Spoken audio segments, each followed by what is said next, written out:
Esto es Su Madre Naturaleza.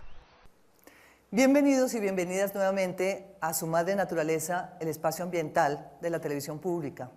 Somos de la Franja de Análisis y hoy estamos en un recinto maravilloso que nos recuerda a Rogelio Salmona, en la Escuela de Posgrados de la Universidad Nacional. La verdad es la primera vez que estamos en la Universidad Nacional y nos emociona mucho estar en un ambiente académico. La academia que produce conocimiento, la academia que produce debate, diálogo, y hoy estamos sacando ese conocimiento afuera de la Universidad Nacional a un público muy amplio. Bueno, estamos en un seminario organizado por el CES, que es el Centro de Estudios Sociales de la Universidad, que se llama Cambio Ambiental Global, Estado y Valor de lo Público. Para muchos de ustedes sonará un poco denso, un poco extraño ese título, pero aquí lo que tenemos es un panel. Este panel nos acompaña hoy porque el tema que estamos manejando hoy desde la Universidad Nacional es precisamente un punto básico para preparar a Bogotá para el Foro Mundial Urbano que tendrá lugar en Medellín en abril del 2014. Bogotá se prepara con un tema que es la construcción de la agenda de resiliencia. ¿Cómo y qué entendemos por el tema de resiliencia y el ordenamiento del territorio? Estamos aquí con Gerardo Ardila, director de planeación de Bogotá, de la Bogotá Humana. Gerardo, bienvenido. Además que también es su alma mater. Alonso Brenes, que viene de Costa Rica, ahora te presentas. Sandra Ortiz, de una ONG, que ahora la vas a comentar. Y Mayra Tenjo de ILSA. Bueno, qué bueno, tenemos además un equilibrio de género, hombres y mujeres. Y tenemos un público que nos acompaña en este auditorio pequeño, delicioso, de una arquitectura acogedora. Y vamos entonces a empezar a entender qué es esto de la resiliencia urbana. Empecemos con Alonso. Ustedes de Costa Rica, ¿cómo han venido trabajando este tema y cómo lo asocian con el ordenamiento del territorio?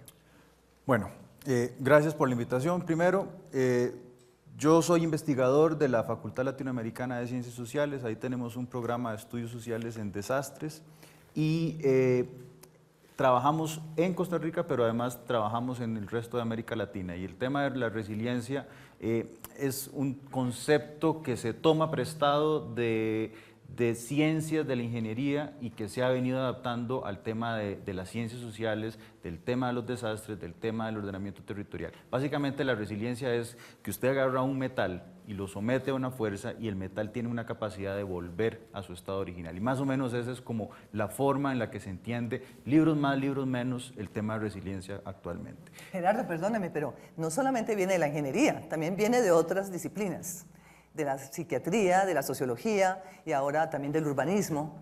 Entonces, estamos empezando a hablar de cómo se entiende una ciudad resiliente y cómo se asocia esto con el ordenamiento del territorio. Muchas gracias, Margarita y televidentes. Desde luego, el concepto de resiliencia es un poco más complejo en la medida en que van pasando los días y cada vez es más difícil definirlo. Y cada día es más difícil pensar si la resiliencia existe por sí misma o si por el contrario se crea y se construye. Y probablemente tenemos una tendencia cada vez más fuerte a pensar que el concepto de resiliencia se construye la capacidad de resiliencia. Y esa capacidad de resiliencia está en relación directa con otra serie de capacidades sociales y naturales, desde luego, de los ecosistemas. Y podríamos decir pues que la pobreza, la exclusión, la segregación hace que algunas sociedades, algunas comunidades, algunos sectores y algunas personas tengan una menor capacidad para poder construir su resiliencia y para poder responder a las transformaciones que tanto la naturaleza como la sociedad le imponen permanentemente. No siempre necesariamente crisis, además, ¿no? Pero sí, desde luego, estamos refiriéndonos ahora a un entorno muy clave, que es el entorno del cambio climático, con todas las implicaciones y todos los problemas que tiene el cambio climático, que genera el cambio climático para la gobernanza y para el gobierno urbano, Son temas bastante complejos y pues lo más importante pienso es tener claro que nosotros construimos la resiliencia. Estupendo, porque efectivamente la ciudad a través de sus comunidades, en sus localidades, en sus barrios, construimos capacidades de respuesta frente a distintas formas de amenaza, de crisis, de adaptación. En este caso, ustedes, por ejemplo, ¿cómo están trabajando, Sandra, y cómo la entienden este tema de la resiliencia desde la ONG que usted dirige? Gracias, Margarita. Gracias por la invitación. No, mira, estoy de acuerdo en que nosotros tenemos capacidad de empuje, pero lo que nos detiene para esta transformación es la ignorancia, el desconocimiento. ¿Por qué nos hemos encontrado desde mi experiencia? Yo soy gestora ambiental local de la localidad de Kennedy y venimos trabajando en la recuperación del humedal La Vaca, lo cual para nosotros nos hemos encontrado que nuestro mayor enemigo no es el distrito, no es las circunstancias, no es la situación, sino es la ignorancia de la comunidad aledaña a este humedal. Porque si tú vas a 2 cuadras del humedal, vas a preguntarle a algún habitante si conoce la importancia del humedal, te van a decir, ¿cuál humedal? Yo no sé en dónde queda eso. Entonces te van a decir que el charco ese que huele a feo allá detrás. Entonces es la ignorancia, es la que nos detiene, no el desconocimiento. Bueno, y ustedes desde ILSA, ¿cómo están asumiendo este tema, Tania? Bueno, pues nosotros realmente asumimos este tema desde un enfoque de cambio climático y obviamente la resiliencia no vista desde un enfoque natural, sino desde un enfoque social, porque así como lo mencionaba hace un rato el doctor Gerardo, realmente las estructuras institucionales, las exigencias que se tienen en nivel normativo y sobre todo pues para el distrito de Bogotá, tienen que ir cambiando sobre todo con estas nuevas dinámicas que se presentan y pues obviamente no es un debate que se está dando solamente a nivel nacional o a nivel distrital, sino es un debate a nivel mundial que ha venido pues generando unas transformaciones importantes en el ordenamiento de los territorios y obviamente nos afectan a todos. Entonces desde ese punto de vista es que lo hemos asumido. La noción de resiliencia ha ido cambiando. Yo creo que Colombia ha sido uno de los pioneros pues, en el tema de gestión del riesgo, pues, porque desde los años 80 venimos hablando, pero no incorporado al tema de cambio climático. Entonces ahora el gran reto es ver cómo se involucra el tema de resiliencia en el tema de cambio climático, muy articulado con el tema de la adaptación. Y la gestión de riesgo. Bueno, precisamente Gerardo, aprovechemos que menciona Tania sobre el tema de la construcción de la ciudad. En una ciudad como Bogotá, de 8 millones de habitantes, donde tenemos un alto porcentaje de urbanización ilegal, que ha venido realmente consolidando una ciudad fuera de la norma. ¿Cómo podemos ahí entender la resiliencia? Y ahora escuchamos cómo lo hacen en Costa Rica. Bueno, en primerísimo lugar, tendría que plantear que Bogotá no tiene solamente 8 millones de habitantes, sino que al hablar de la ciudad tenemos que hablar de los 12 millones que implica la región de la cuenca alta del río Bogotá por todas las interacciones que tenemos con la cuenca. Eso nos obliga, desde luego, desde la política pública a pensar en primerísimo lugar en qué tipo de acciones tenemos que adoptar desde la perspectiva regional.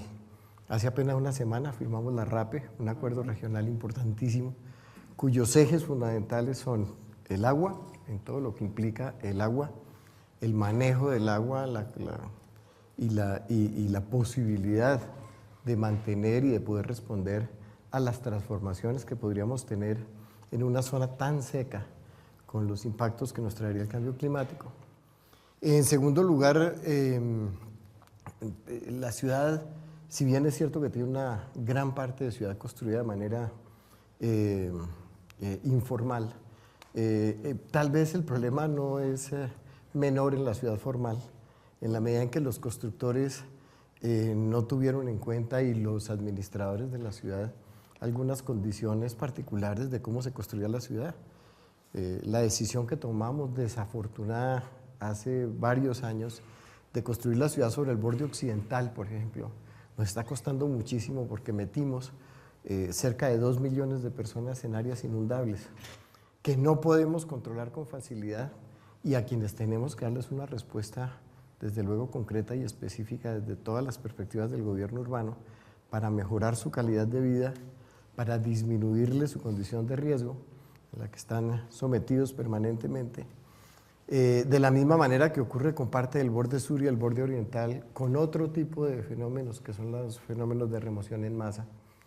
Y hemos respondido de múltiples maneras. Yo creo que habrá más tiempo para hablar de eso más adelante, pero en principio yo creo que la reciente transformación del FOPAE, que era simplemente el Fondo para la Atención de Emergencias, convertirlo en un instituto para la atención del riesgo y el cambio climático y para poder gestionar lo más importante de esos efectos novedosos y poderlos gestionar y poderles responder a la sorpresa, que es el problema fundamental de la resiliencia. En el caso de Costa Rica, ¿cómo se sucede? Sucede muy similar guardando la distancia por las escalas, porque nuestra ciudad es muy pequeñita, es 1,5 millones de personas, sin embargo concentra el 60% del Producto Interno Bruto en el gran área metropolitana. Y felizmente hemos ido aprendiendo de muchos errores y hemos llegado en primer lugar, a reformar el marco regulatorio que existía en el país y pensar en el largo plazo. La política territorial, el ordenamiento territorial no puede pensarse en periodos gubernamentales, definitivamente. El mediano plazo, eso implica acuerdos ciudadanos por un lado. O sea, la maquinaria estatal tiene que estar muy bien aceitada y muy bien articulada, pero además la participación, y esto es fundamental, la participación local de las comunidades es capital, porque no podemos tampoco dejarle toda la responsabilidad al Estado, porque finalmente hemos entendido que la ciudad es reflejo de la sociedad. Y además, importantísimo, el tema urbano lo hemos sacado de ese corral urbano y citadino en el que estaba. Hemos llegado a entender que lo urbano depende fundamentalmente de lo rural y que esta dicotomía, esta separación tradicional de hablar de lo rural y lo urbano no tiene sentido en estos tiempos. Estás corroborando lo que decía Gerardo sobre el tema urbano regional. Absolutamente. Me encanta que lo haya aclarado porque muchas de las personas que nos escuchan realmente creen que estamos hablando de Bogotá, DC, Distrito Capital, pero en realidad, como lo dijo el director de planeación, estamos refiriéndonos a una región mucho más amplia cuando estamos hablando de los temas de cambio climático en particular. Y ustedes, en este caso, ¿cómo se imaginan? Son dos ONGs, organizaciones no gubernamentales que trabajan en Bogotá. ¿Cómo perciben ustedes este tema de lo regional para seguir sobre esta ampliación del territorio que no tiene fronteras? Bueno, pues para el caso de ILSA, nosotros hemos visto este tema, obviamente desde el punto de vista de la seguridad alimentaria. Es nuestro fuerte y ver cómo la ciudad de Bogotá, inclusive nosotros hemos venido impulsando pues, los mercados campesinos en su momento y vemos la importancia sobre todo de que la ciudad y pues la ciudad-región, como se ha planteado aquí, genere también las ofertas, pero también las demandas y la oportunidad de que, por ejemplo, los alimentos lleguen a Bogotá a unos costos establecidos, pero que también se genere toda una dinámica de posicionamiento de la importancia que tiene la seguridad y la autonomía alimentaria para grupos campesinos, asimismo también para las poblaciones indígenas que se encuentran aquí en Bogotá. Entonces esa ha sido como nuestra perspectiva, o sea, evidenciar de que hay todo un fenómeno pues, que también se encuentra bastante vulnerable con el tema de la resiliencia y es el tema de seguridad alimentaria y evidenciar de que Bogotá debe también generar unas apuestas frente a esas a eso que se está hablando de cómo los mercados campesinos, como también otras alternativas frente a mantener cultivos que sean a pequeña escala, ¿sí?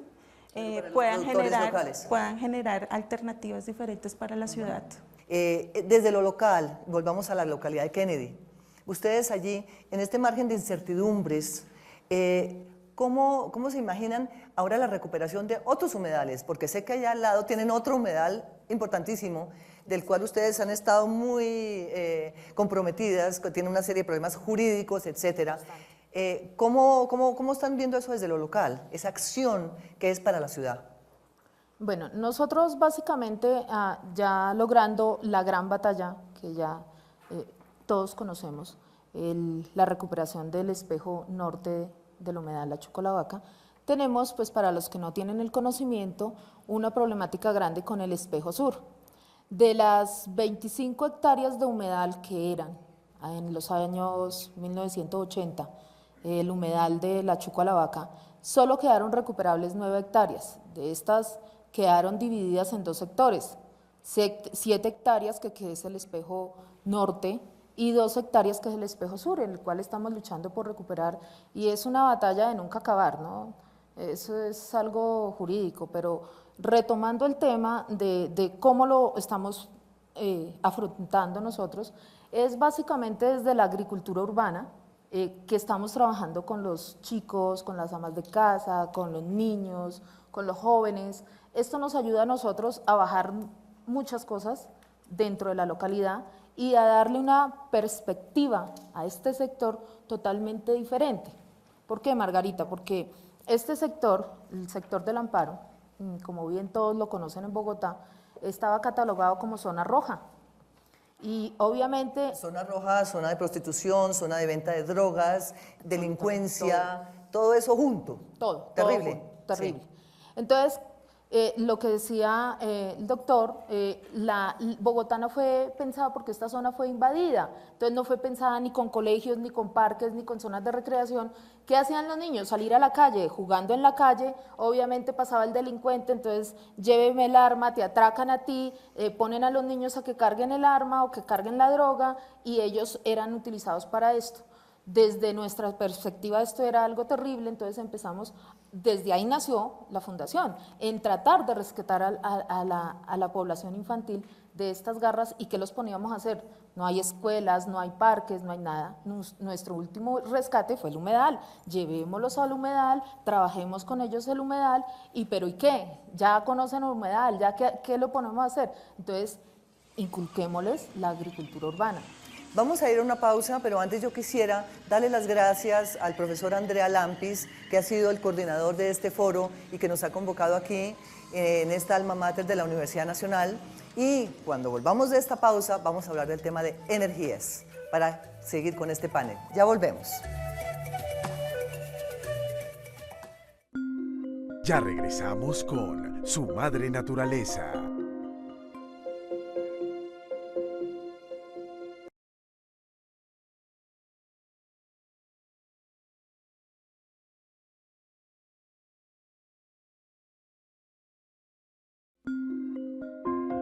Siga con nosotros en Su Madre Naturaleza.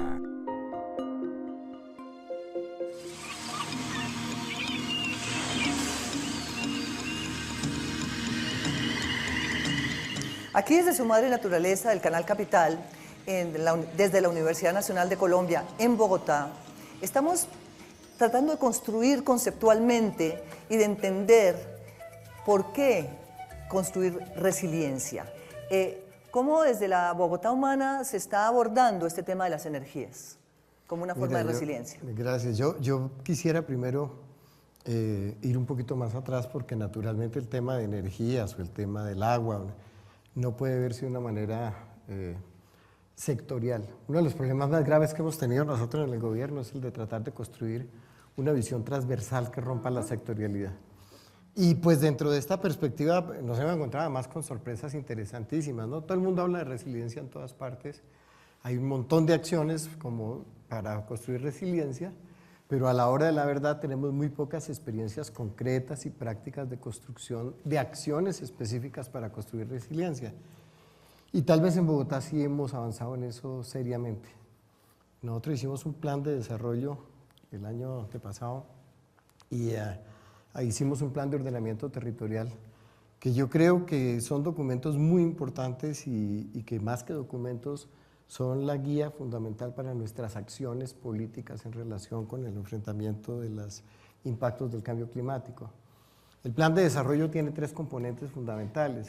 El primero es la lucha por el agua y desde luego por construir condiciones para enfrentar los impactos del cambio climático.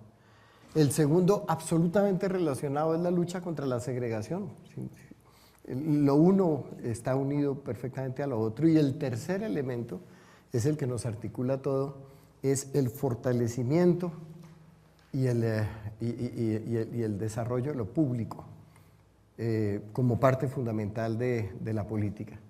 De manera que el plan de desarrollo nos da ya una visión excesivamente resiliente de construcción de ciudad, de resiliencia urbana.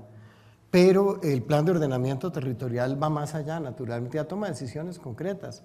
Prohibimos definitivamente la localización de nuevas poblaciones en las áreas inundables en el borde occidental, en el borde oriental. Generamos una política de estímulos para el desarrollo de la ciudad de manera mucho más compacta sobre el centro, aprovechar mejor el espacio, generar suelo urbano en altura para no tener que destruir suelo urbano en expansión. Y hacemos toda una política muy relacionada de infraestructura en relación con esto. Al mismo tiempo, perdóname, disculpa, hacía esta introducción y ahora voy a referirme un poquito más hacia allá. Tenemos una suerte en Bogotá y es que tenemos el PRIAC, el Programa Regional Integrado para el Cambio Climático, de atención al cambio climático de Naciones Unidas, que nos ha permitido tener hoy en día una información sobre los impactos del cambio climático, sobre los procesos de cambio climático y que nos facilita la toma de decisiones un poco más cercanos al tiempo real de lo que podríamos hacer en una ciudad que no tenga esa información. Y por eso a nosotros nos toca, además de todo, fortalecer el PRIC, y hemos tomado la decisión con el gobernador de Cundinamarca de adoptar el PRIC entre la gobernación y Bogotá a futuro. Pero al mismo tiempo, la resiliencia tiene tres componentes que son claves: flexibilidad, aprendizaje y desde luego cambio consecuente con eso. Y desde otra perspectiva, pues tiene sistemas a los que responden, sistemas de infraestructuras, tiene agentes y esos agentes pues interactúan de diferentes maneras con diferentes capacidades de poder y por lo tanto podríamos decir con diferentes capacidades de resiliencia también. Y tenemos también instituciones consecuentes con eso. Y para nosotros ha sido difícil empezar a ser consecuentes con lo que planteamos. El año pasado, cuando hicimos la propuesta de presupuesto para el acueducto de Bogotá, con toda la infraestructura que tiene que manejar el acueducto, descubrimos que las propuestas para el manejo del presupuesto de estos 4 años no tenían nada que ver con nuestra propuesta desde la perspectiva del cambio climático y de la resiliencia. Tuvimos que hacer un presupuesto que cambiaba por completo todo y lo dividimos en 4 partes. Hicimos un presupuesto que atiende periodo niña y periodo niño desde la perspectiva de la adaptación y desde la perspectiva de la mitigación del cambio climático. Entonces el presupuesto atiende a eso. Entonces, ¿qué hacemos en un periodo niña desde la adaptación y un periodo niña desde la mitigación? Los periodos niña y niña son simplemente uno lluvioso y el otro seco. Entonces, implican diferentes tipos de acciones y desde luego implican que en la medida en que lo que trae como consecuencia el cambio climático es una mayor frecuencia e intensidad tanto de los periodos de seca como de los periodos de lluvia, pues tenemos que prepararnos tanto para los periodos de seca como para los periodos de lluvia. Y por eso entonces el presupuesto del acueducto apunta a hacer una infraestructura consecuente con eso. Al mismo tiempo hemos hecho un POT rural, que es fundamental, no existía. Nosotros, un POT rural. El POT de Bogotá tiene un componente rural importantísimo.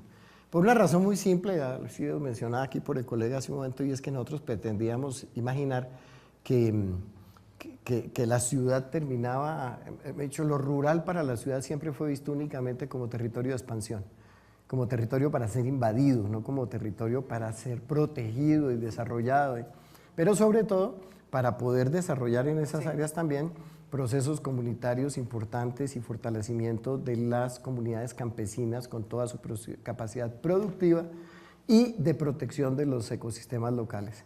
Hemos puesto unos dineros impresionantes en eso, hemos puesto casi 100.000 millones de pesos, que son alrededor de 63, 64 millones de dólares en la conservación de páramos y en la recuperación rural de las zonas paramunas.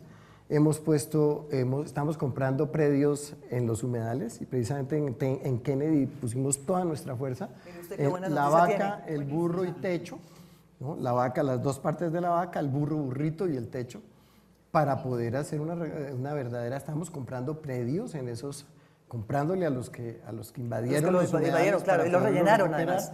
Ampliamos desde el plan de ordenamiento territorial las áreas de los humedales tratando de respetar sus zonas originales. Estamos comprando predios para la Reserva Forestal Regional del Norte, que son 1.500 hectáreas, y para eso ya pusimos también 154.000 millones de pesos, estamos empezando la compra de predios.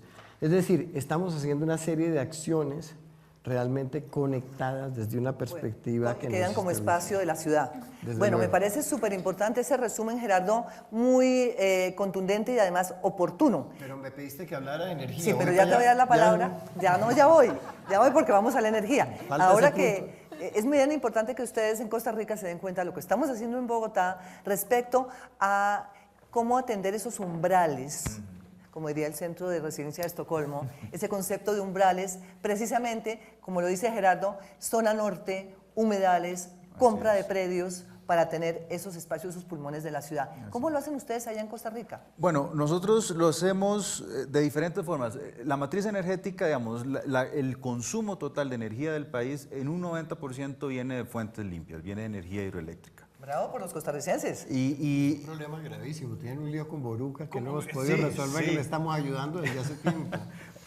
No, y eso es algo que ha sido posibilitado, no porque es una paradoja hasta cierto punto, no por una política pública clara en términos de energía, sino por una muy buena política ambiental que existía desde los años 50 en el país.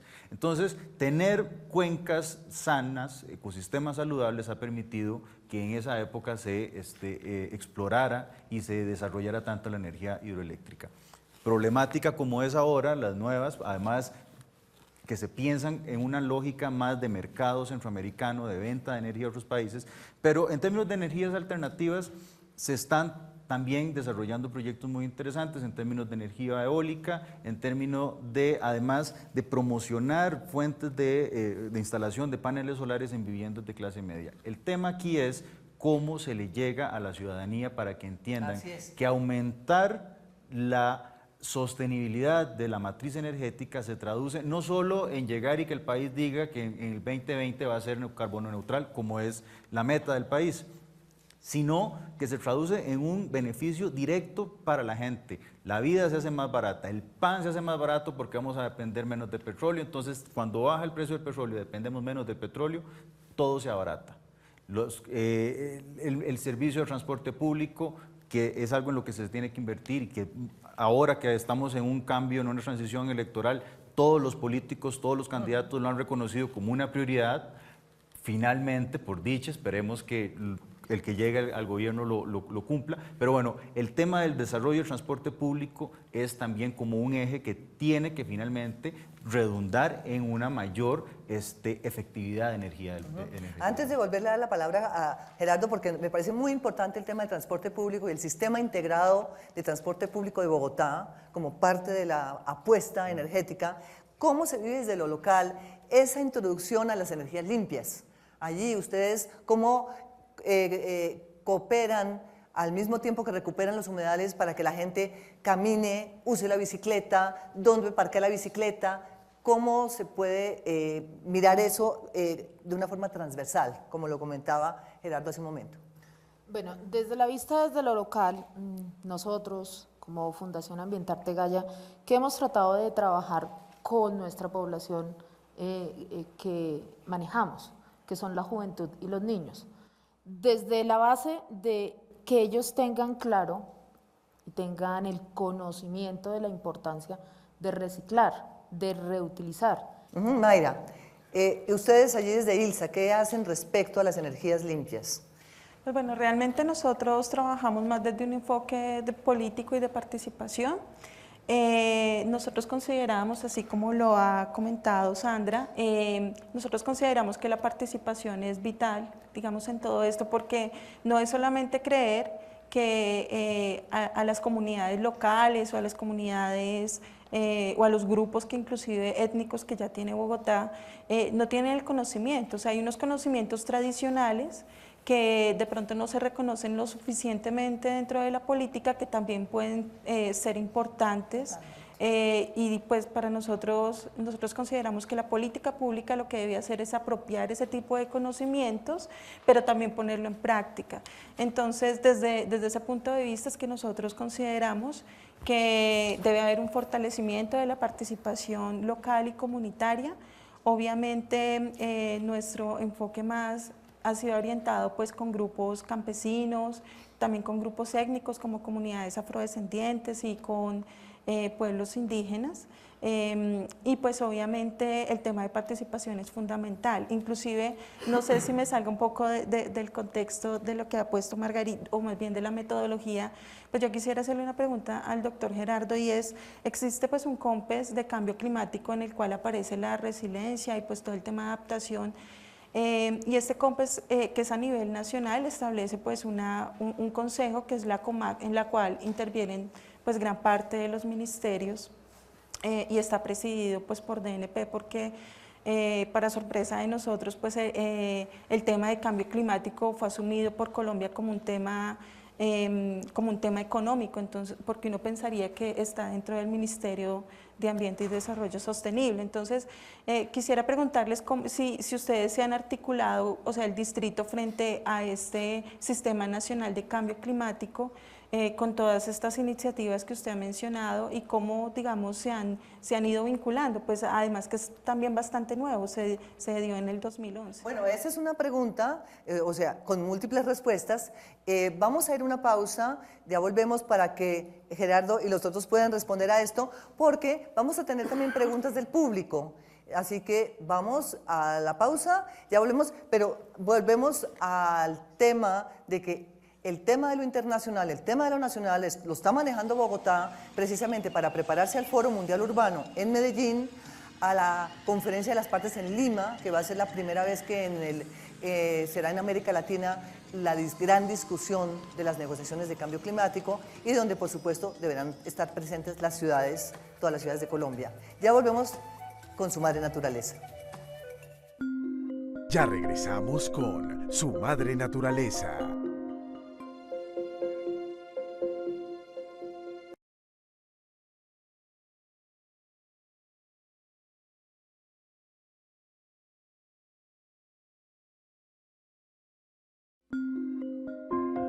Siga con nosotros en Su Madre Naturaleza.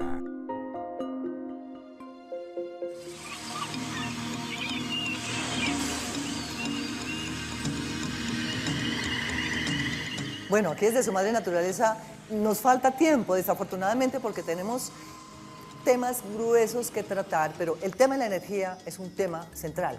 Gerardo, la pregunta que hacía Mayra, ¿cómo lo aborda usted en esta coordinación interinstitucional y enfocándose en la energía?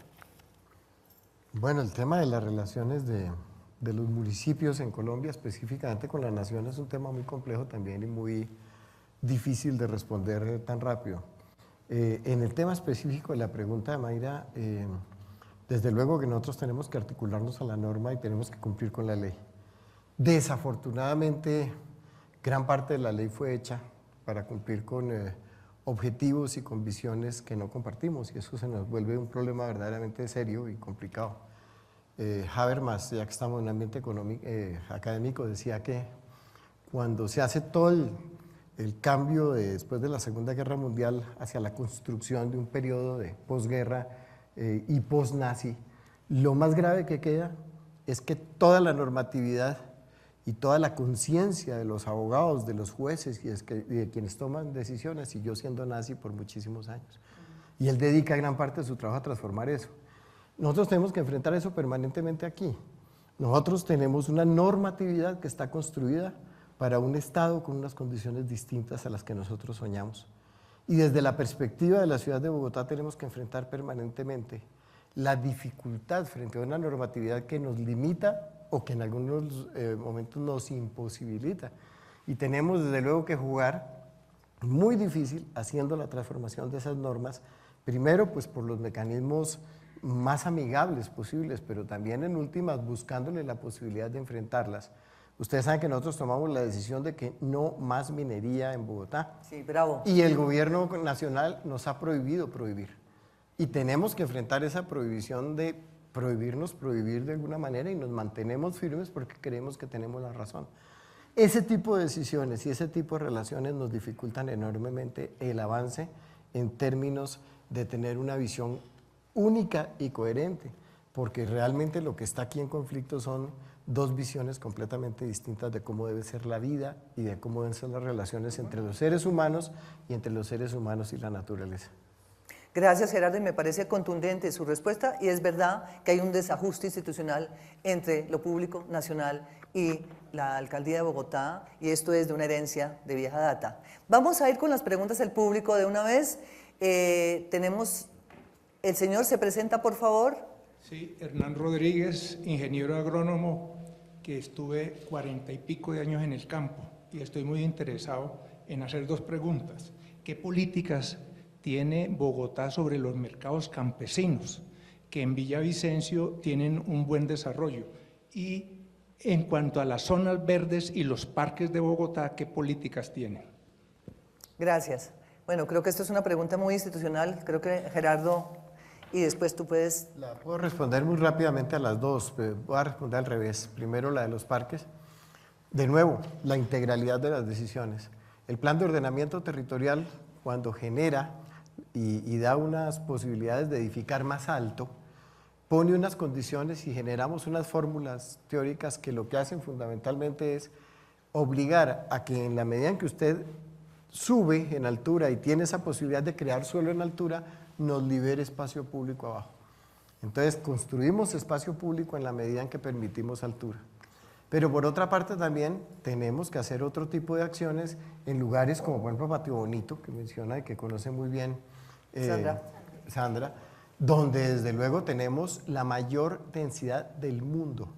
Tenemos alrededor de 650, 700 habitantes por hectárea, que eso no existe sino aquí y en Manhattan, pero en Manhattan en mejores condiciones.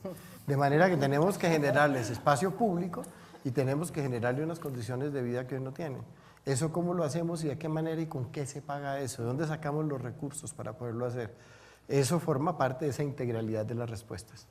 Con relación a los mercados campesinos, tenemos varias acciones en curso. Primero, pues estamos tratando de revitalizar las plazas de mercado, que eso es una cosa importantísima. Tenemos todo un proyecto y una política para la infraestructura que tiene que ver con los mercados campesinos y con la seguridad alimentaria.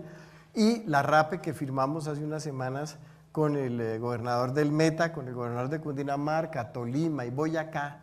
Uno de los elementos fundamentales son tres: primero agua, el segundo el tren y el tercero la seguridad alimentaria, cómo manejamos los mercados campesinos. Nosotros creemos que podemos tratar de desarrollar programas que nos permitan comprar directamente a los campesinos eliminando los intermediarios. Perdón, RAPE para la teleaudiencia de Su Madre Naturaleza, ¿qué quiere decir ese acrónimo? RAPE viene de la ley de ordenamiento territorial, la ley orgánica de ordenamiento territorial, y significa región administrativa y de planificación especial.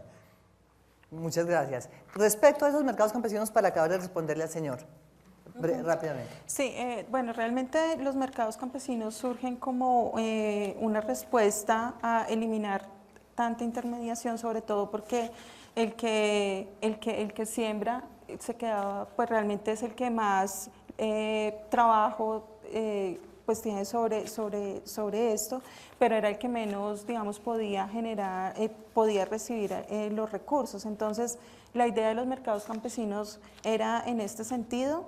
Yo creo que además, digamos, de la dinámica del mercado está también detrás, es cómo también se genera toda una formación para que el campesino realmente, y una formación política para que el campesino realmente entienda las dinámicas de las políticas nacionales agrarias y vea, digamos, cómo se posiciona frente a ese tipo de dinámicas. Entonces no es solamente ver en el sentido estricto los mercados, sino también la formación política que tienen los campesinos pues con todo este con toda esta dinámica que surgieron con los mercados ¿Y campesinos. ustedes en Kennedy también ahí tienen los mercados? Nosotros hemos hecho varias ferias de agricultura urbana donde se venden o se hace trueque de lo que cultivan en las terrazas de las casas, ¿no? Porque pues obviamente, listo, tenemos nuestras lechugas totalmente orgánicas, sin ningún químico, pero ¿dónde las ofrecemos? ¿Dónde las vendemos? Entonces tenemos que abrir los espacios, gracias a Dios, la alcaldía local de Kennedy y muchas entidades nos han abierto las puertas para abrir estos espacios. Los espacios están dados, lo que pasa es que la comunidad no los conoce, falta es difusión de que ellos existen. Bueno, vamos a ir a otra pregunta, por favor. La señora, ¿se presenta, por favor? Mi nombre es Josefina, ya tengo mis 60 añitos, pero bueno, yo estudié medicina aquí en las épocas de antaño. ¿Cómo se llama? Josefina. Josefina. Pues ya ahorita, además de la parte técnica asistencial, que eso es complejo, ¿no? Toda la problemática que hay en los hospitales. Bueno, pero la pregunta puntual, ya mirando la salud desde todo, ya desde el otro ámbito, ¿no? Relacionado con el medio ambiente. Bueno, la pregunta puntual es, digamos, yo sé, pues no sé hasta qué punto, pero la pregunta es, ¿qué relación, cómo están correlacionando ahorita con el TLC? Y porque nosotros tengo entendido que comemos muchos alimentos transgénicos. Entonces, la pregunta es, ahorita, digamos, ¿hasta qué punto se está llevando a cabo la parte orgánica, la agricultura orgánica, ¿sí? Sin tanto pesticidas, etcétera, etcétera? ¿Y cómo se correlaciona todo esto con el TLC? Porque es que ya nos está viniendo toda una importación de maicito y no cultivado aquí, sino cultivado por allá, ya no sé dónde, etcétera, etcétera, y quién sabe si transgénico. Bueno, muestra su camiseta porque está muy bonita y es sobre maíz. Ahí está, muy bien, muy lucida su camiseta. Hablemos, ¿cómo están manejando en Costa Rica este tema de los TLCs? Tema muy espinoso porque tiene mucho que ver con la oferta que viene de fuera y la oferta que viene de los mercados locales. Sí, bueno, el TLC, principalmente el TLC con los Estados Unidos, fue un tratado de libre comercio muy complejo, donde se partió el país por la mitad, el país se convocó a un referéndum para decidir si se iba o no, si se aprobaba. Fue un tratado de libre gobierno que además se negoció en bloque con los países centroamericanos, con los Estados Unidos, entonces son situaciones complicadas. Fue un tema que salió ahora en la campaña electoral. La postura de muchos de los candidatos era que no se pueden seguir negociando TLCs sin tener una claridad en términos de qué es lo que se está negociando y de una política un poco más de largo plazo sobre cuáles son las relaciones que el país quiere tener en términos económicos con otras partes del mundo, porque lo que se está viendo son por lo menos escasos beneficios de los tratados que ya están. Pero es un tema que es muy tecnocrático todavía y que se presta para muchas manipulaciones. Bueno, se parece como en Colombia también, porque estamos importando en muchas regiones más del 80% de los alimentos, teniendo la posibilidad en Colombia de tenerlos en un país de mega biodiversidad. Vamos a ir a una pausa y ya volvemos con Su Madre Naturaleza. Ya regresamos con Su Madre Naturaleza.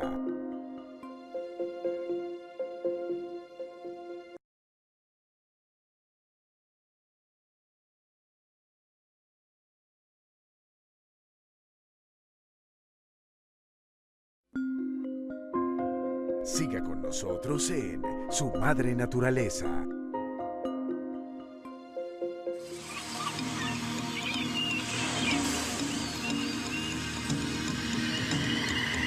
Bueno, aquí hoy en Su Madre Naturaleza y en otros programas que tendremos, precisamente preparándonos como Bogotá y como Colombia a distintos eventos internacionales que están agendados en el 2014, 2015 y 2016. Y para hacer la lista corta, tenemos la conferencia de la Plataforma de Gestión de Riesgos en Guayaquil, que es para América Latina y para Bogotá muy importante.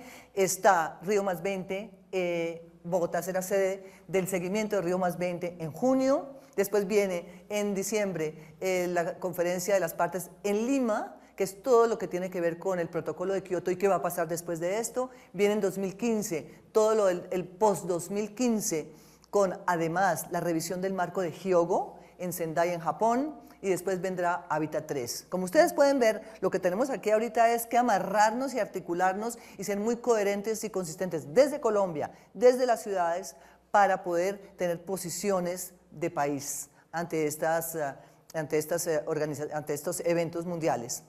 Entonces, Gerardo, ¿cómo estamos preparando la resiliencia de Bogotá para Medellín? Bueno, nosotros estamos preparando la resiliencia de Bogotá para Bogotá y para la gente de Bogotá en un periodo largo, no para Medellín. En primer lugar, repito algo que había planteado hace un momento, esto no se puede ver sino de una manera integral. Las decisiones que tomamos desde el punto de vista del plan de ordenamiento territorial apuntan, me hablabas de la energía. Estamos intentando una ciudad compacta, lo que implica disminuir los tiempos de movilidad, acercar la vivienda a las áreas de trabajo, facilitar la movilidad a pie y en bicicleta y disminuir entonces la cantidad de automóviles en la ciudad. Tomamos decisiones importantísimas sobre el transporte público y la electrificación del transporte público. Acabamos de comprar el 50% del ferrocarril de Cundinamarca y estamos empezando a hacer en serio ya el tren de cercanías con todo lo que eso implicaba llegando a la estación de La Sabana. Estamos al mismo tiempo, tomamos decisiones sobre parqueaderos. Estamos disminuyendo, cambiando la lógica de los parqueaderos. Bogotá era una ciudad que se construía tratando de dejarle todo el espacio posible a los carros y disminuyéndose a la gente. Estamos invirtiéndola para ampliarle más campo a la gente y disminuyéndolo a los carros. Y todas esas decisiones son decisiones que desde el punto de vista político son durísimas. Cuando uno habla de participación ciudadana, tiene que incluirlos a todos, no solamente a los que piensan como uno. Y eso es dificilísimo. Sí. En primer lugar, pues en segundo lugar, el tema de la participación es más complejo de lo que pensamos y desde la academia desafortunadamente lo hemos estudiado muy poco. Y al estar ejecutando política pública es cuando uno se encuentra con todos los problemas que eso implica desde la participación. La participación es más una palabra que un proceso en el que nosotros hayamos tomado decisiones serias y realmente en las que permitamos la participación. Eso implicaría unas transformaciones muy grandes de nuestra normatividad, de nuestra manera de pensar desde lo jurídico y desde luego implicarían también unas transformaciones muy serias de nuestra cultura, de nuestra manera de actuar como sociedad. Ustedes desde las ONGs y además en un periodo de construcción de la paz en Colombia, ¿cómo ven esta construcción desde las comunidades, desde las ONGs de resiliencia, las dos? Bueno, pues nosotros realmente consideramos, y lo mencionaba ya el doctor Gerardo, la participación es fundamental. O sea, nosotros consideramos que una política pública no puede ser construida desde arriba, sino debe obedecer a una construcción de abajo hacia arriba y obviamente sí requiere grandes esfuerzos de la institucionalidad y pues obviamente también un entendimiento intersectorial y al interior de las instituciones, porque lo que hemos evidenciado es que con todas estas dinámicas de coyuntura, diálogos de paz, asimismo pues también todas las negociaciones que se están llevando a nivel internacional sobre cambio climático, vemos que hay pocos espacios de participación, digamos, ciudadana reales en los cuales, así como lo decía el doctor Gerardo, se puedan tomar decisiones claras sobre el devenir de la política pública, que es al final y al cabo la que va a generar determinantes sobre el ordenamiento del territorio y también sobre las condiciones de vida pues, de la población urbana. Lamentablemente el gobierno años atrás acostumbró a la comunidad al que todo se lo ponen, al que todo se lo dan, ¿no? Al facilismo. Entonces ya la gente no lucha, espera que el gobierno les haga y que allá ellos construyan y que allá ellos tomen la decisión y que ellos, ya la gente, lo que decía el doctor Gerardo, estoy totalmente de acuerdo, no quiere participar, no quiere porque siempre se ha hecho los mismos con los mismos y reunionitis y cosas así, y los encuentros ciudadanos vienen siendo una pantalla nada más para mostrar de que se está contando con la comunidad, pero en últimas las decisiones son totalmente contrarias. Entonces es como ser muy abiertos y dejar de ser como tan asistenciales con la comunidad. O paternalistas. O paternalistas. ¿no? O clientelistas. Bueno, ahí se reúne todo, ¿no? Entonces es eso, cambiarle el chip a la comunidad, es eso. Pero ustedes son un excelente ejemplo de que no han esperado que vengan de allá arriba, porque ustedes se mueven como unos motorcitos y están logrando una cosa muy bella que ojalá muchas de las personas que no visitan Kennedy vayan a Kennedy y lo vean. Y desde Costa Rica. Lecciones que hemos aprendido en 30 años de estarnos tropezando y que creo que aplican para muchos otros contextos latinoamericanos. Nosotros hemos tenido un hobby casi que por estar haciendo leyes y normativas y reglamentos por montones. Pocos se cumplen y el desafío es trabajar en capacidades para las instituciones para que las leyes que se hagan se cumplan. No es hacer más leyes, no es hacer más reglamentos, estamos ya con suficiente normativa, es generar capacidades de cumplimiento, ese es número uno. La capacidad local es fundamental porque ahora estamos atravesando un proceso de descentralización y de desconcentración del poder, entonces se le está dando un montón de capacidades y de obligaciones a los gobiernos locales que no tienen la capacidad de ellos de estar cumpliendo. Entonces eso es una, casi que se puede ver como una irresponsabilidad estar delegando sobre instituciones y estructuras que están todavía muy débiles, especialmente en entornos urbanos emergentes, en las ciudades emergentes que ya se están consolidando. El mediano plazo es importante considerarlo, saber que esto pasa por un cambio cultural en la cultura institucional, en la cultura política, y esto no se hace en el periodo de un gobierno, dos gobiernos, esto es procesos de cambio casi que a nivel ético.